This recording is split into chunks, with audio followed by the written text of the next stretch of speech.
सोलापूर शहरातील भवानी पेठ येथील ओंकार ज्वेलर्स दुकानाचे लोखंडी शटरचे कुलूप तोडून आत प्रवेश करून दुकानातील चांदीचे व सोन्याचे दागिने चोरून नेल्याबाबत फिर्यादी यांच्या तक्रारीवरून अज्ञात चोरट्याविरोधात जोडभावी पोलीस ठाण्यात सोलापूर शहर येथे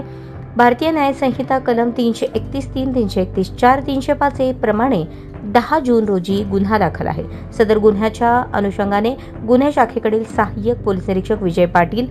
मुकेश गायकवाड आणि त्यांचे तपास पथक यांना खात्रीशीर बातमी मिळाली की 2 इसम हे चोरीचे चांदी आणि सोन्याचे दागिने घेऊन 2 number bus stand Shastrinagar Solapur येथे थांबले असल्याची बातमी मिळाली। प्राप्त बातमीची शहानिशा करून कारवाई करण्याकामी सदर ठिकाणी जाऊन आरोपी नामे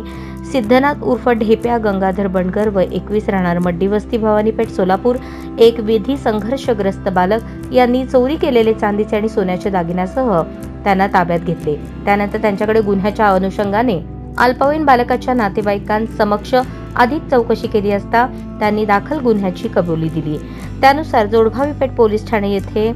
दाखल गुन्ह्यातील 1220 ग्रॅम चांदीच्या वस्तू आणि 3 ग्रॅम वजनाचे सोन्याचे दागिने असा एकूण 1,72,000 रुपये किमतीचे दागिने जप्त करण्यात आले आहेत। सदरची कामगिरी एम राजकुमार पोलीस आयुक्त सोलापूर शहर, डॉक्टर दीपाली काळे पोलीस उपायुक्त गुन्हे, राजन माने सहाय्यक पोलीस आयुक्त गुन्हे, सुनील दोरगे वरिष्ठ पोलीस निरीक्षक गुन्हे शाखा यांच्या मार्गदर्शनाखाली सहाय्यक पोलीस निरीक्षक विजय पाटील,